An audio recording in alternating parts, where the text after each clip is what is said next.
मुअज़्ज़ज़ सामीन किराम,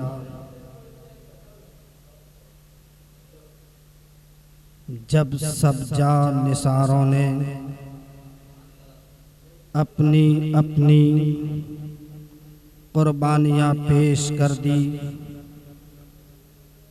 और ख़ानदाने अहले बैत के नौजवानों की कुर्बानी का वक्त आया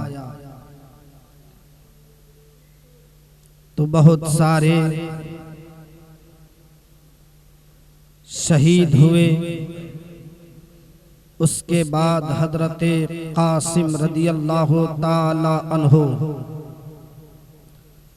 हजरते सय्यदना इमाम हुसैन रदियल्लाहु ताला अन्हु की बारगाह में हाजिर हुए,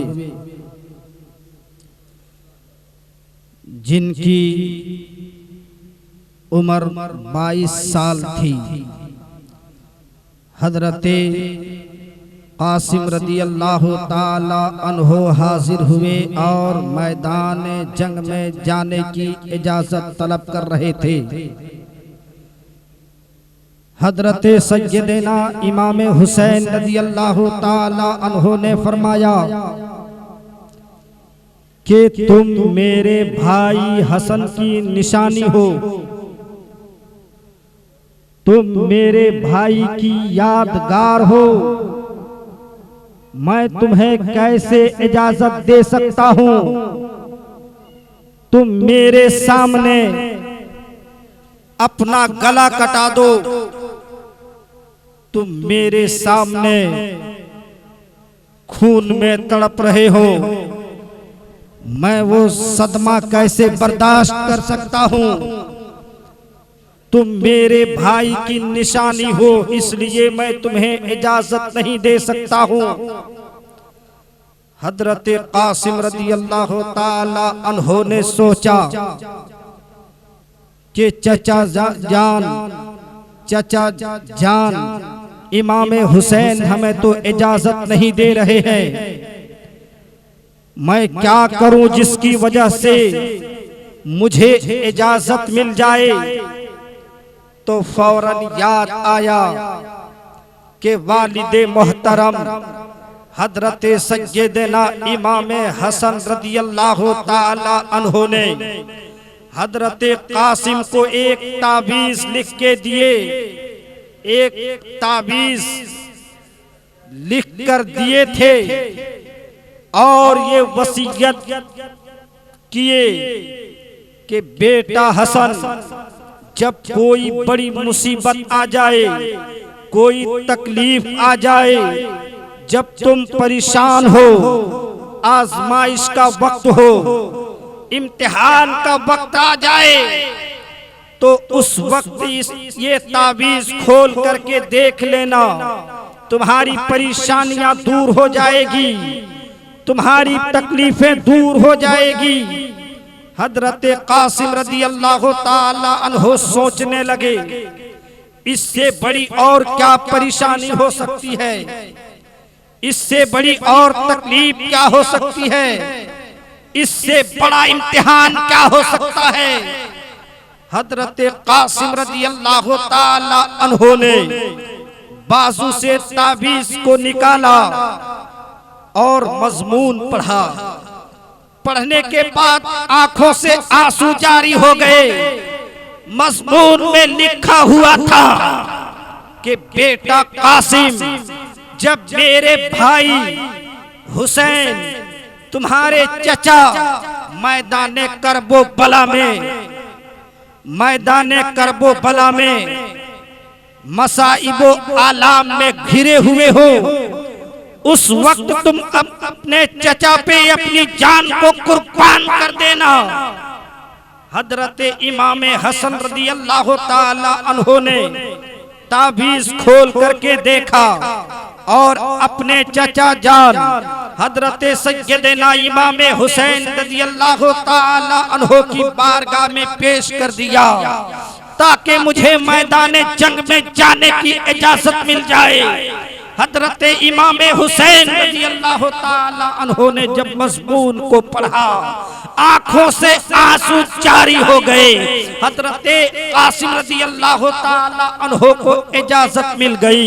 हजरत इमाम हुसैन रज़ियल्लाहु ताला अन्हो ने अपने दस्ते मुबारक से हजरत कासिम रज़ियल्लाहु ताला अन्हो के सर पे हजरत इमाम हसन का इमामा बांधा और हाथों में तलवार दिए, घोड़े पे सवार किया और इमाम हुसैन ने फरमाया, कासिम जाओ अपनी अम्मी जान से मुलाकात कर लो, अपनी फूफी जान से मुलाकात कर लो। हजरत सैयदना कासिम रज़ियल्लाहु ताला अन्हु हाजिर होते हैं, आखिरी सलाम पेश करते हैं, आखिरी मुलाकात होती है।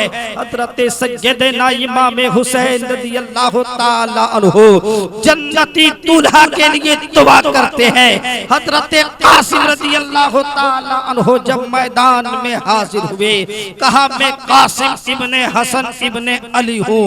हजरत इमाम हसन ने कहा कि किसके सर पे मौत, किसके सर पे मौत आई है मेरे सामने आ जा।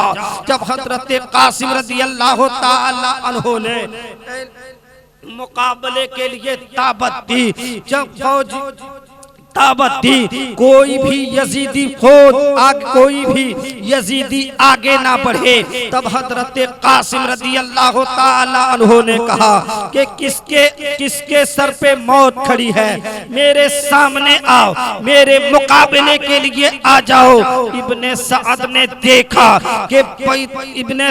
ने देखा कि हमारी फौज में जब कोई शख्स आगे ना बढ़े तो इब्ने सअद पहलवान के पास हाजिर हुआ जिसका नाम अरज़क था। कहा कि एक नौजवान है जो कितनी देर से दावत दे रहा है लेकिन कोई भी हाजिर नहीं हो रहा है। हमारी फौज में से किसी की हिम्मत नहीं हो रही है, सबके दिल में डर पैदा हो गया था, हैबत तारी हो गई थी। जब हजरत कासिम रज़ियल्लाहु ताला अन्हु ने कहा कि जिसके सर पे मौत खड़ी है वो सामने आ जा, कोई आगे ना बढ़ा, तो हजरत कासिम इब्ने सअद ने कहा, ए पहलवान जाओ तुम इससे मुकाबला कर लो। जैसे ही इतना सुना वो अरज़क पहलवान गुस्से में आ गया और कहा, ए इब्ने सअद तुम्हें शर्म भी नहीं आती है, एक छोटा सा बच्चा है जिसके मुंह से अभी दूध की बू आ रही है, मेरा नाम मिस्र शाम में मशहूर है, मैं इनके मुकाबले में जाऊं और अपना नाम खराब कर लूं, ये नहीं हो सकता है। ये तो छोटा सा बच्चा है जिसके मुंह से अभी दूध की बू बाकी है, जिसके मुंह से दूध की बू आ रही है। हजरत कासिम रज़ियल्लाहु ताला अन्हु के मुकाबले में कोई भी यजीदी आगे नहीं बढ़े, तो इब्ने सअद ने कहा कि जाओ कोई तो मुकाबला करो। तो अरज़क पहलवान ने कहा कि हाँ ये हो सकता है कि मेरे 4 बेटे हैं और चारों बहादुर हैं, मैं उनमें से एक को भेज देता हूँ। एक पहलवान तेज रफ्तार के साथ घोड़े पे सवार हुआ और कीमती तलवार को चमकाता हुआ शेर की तरह करकता हुआ मैदान जंग में जाने लगा। हजरत कासिम रज़ियल्लाहु ताला अन्हु ने कहा कि तुझ पर अफसोस कि तेरे बाप को तुझ पर रहम नहीं आया और मेरी तलवार से कत्ल होने के लिए तुझे भेज दिया है। उसने हमला किया, हजरत इमाम कासिम ने एक ही तलवार मारी, वो पहलवान, वो यजीदी लश्कर, वो यजीदी फौज वहीं पे वो पहलवान ढेर हो गया, जिनके लंबे लंबे बालों को हजरत कासिम रज़ी अल्लाह ताला अन्हु पकड़ करके घोड़ा दौड़ा दिए और वो वहीं पे एड़ियां रगड़ करके जमीन पे मर गया। उसके बाद दूसरा बेटा गया, वो भी मारा गया, तीसरा गया, चौथा गया। हजरत कासिम रज़ी अल्लाह ताला अन्हु ने एक एक करके सबको कत्ल कर दिया। अब वो पहलवान कैसो गजब में आ गया, अपना होश गवा बैठा और एक रफ्तार घोड़े पे सवार हुआ, मैदान जंग का रुख किया। हजरत कासिम रज़ी अल्लाह ताला अन्हु ने जब उनके बेटों को कत्ल कर दिया, वो अपना होशो हवास खो बैठा और हजरत कासिम के पास हाजिर हुए। कहा सुन लो मैं कौन हूँ, कहा सुन लो मैं कौन हूँ। वो तो सुन लो मैं कौन हूँ, तुम्हारे सामने एक नामी पहलवान हूँ, वो तो मेरा बेटा था, मेरा नाम मिस्रो शाम में मशहूर है। इब्ने साद ने कहा था ए अरज़क पहलवान सुन ले, ये कोई मामूली इंसान नहीं है, ये नाजुक बदन को मत देखना, इसलिए कि ये शेर खुदा के शेर हजरत मौला अली के पोते हैं, हजरत हसन के बेटे हैं, जिनके रगों में नबी का खून दौड़ रहा है। कसम खुदा की अगर ये भूखे और प्यासे ना होते, कसम खुदा की अगर ये भूखे और प्यासे ना होते तो हमारी फौजियों को मिटाने के लिए अकेला यही कासिम काफी था। जब वो पहलवान हाजिर हुआ, कहा तुम्हें पता नहीं है मेरा नाम दूर दूर तक है, मेरा टंका हर जगह बज रहा है। हजरत कासिम ने कहा मैं तो सुना था कि तुम बहुत बड़े बहादुर हो, तुम बहुत बड़े पहलवान हो, मगर आज पता चला है तुम्हारे घोड़े के जीन ढीले पड़े हुए हैं। हजरत कासिम ने कहा कि तुम्हारे घोड़े के जीन जो ढीले पड़े हुए हैं, जब वो पहलवान झुका, हजरत कासिम रज़ी अल्लाह ताला अन्हु ने उसकी गर्दन को उड़ा दी और उसे भी जहन्नम पहुंचा दिया।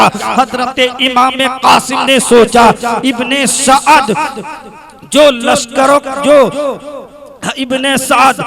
लश्करों के सिपह सालार था, हजरत कासिम ने सोचा कि उस पर हमला करो, तो यजीदियों ने चारों तरफ से हजरत कासिम रज़ी अल्लाह ताला अन्हु को घेर लिया और चारों तरफ से तीर बरसाए गए।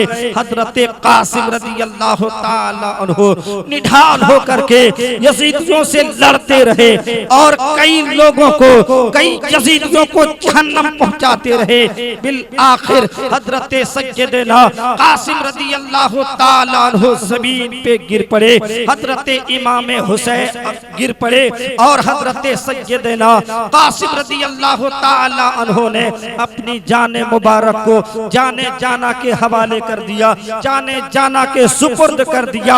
हजरत इमाम हुसैन रज़ी अल्लाह ताला अन्हु आगे बढ़े और मुक़द्दस लाश को उठा करके अपनी गोद में रख लिया। गर्दो गुबार से चेहरे को साफ और सुथरा किया। इस तरह हजरत कासिम रज़ी अल्लाह ताला अन्हु की शहादत हो गई। इन्ना लिल्लाहि व इन्ना इलैहि राजिऊन। और उनके तीन भाई जो थे वो भी यके बाद दीगरे सबकी शहादत हो गई। हजरत सैयदना इमाम हुसैन रज़ी अल्लाह ताला अन्हु ने अपने भतीजे कासिम को अपनी गोद में ले लिया, गर्दो गुबार को साफ किया और चेहरे को साफ किया। इसी तरह हजरत कासिम रज़ी अल्लाह ताला अन्हु ने अपनी जान को जाने जाना के सुपुर्द कर दिया। वाखिरु दावाहुम अल्हम्दुलिल्लाहि रब्बिल आलमीन। अस्सलामु अलैकुम व रहमतुल्लाहि व बरकातुहू।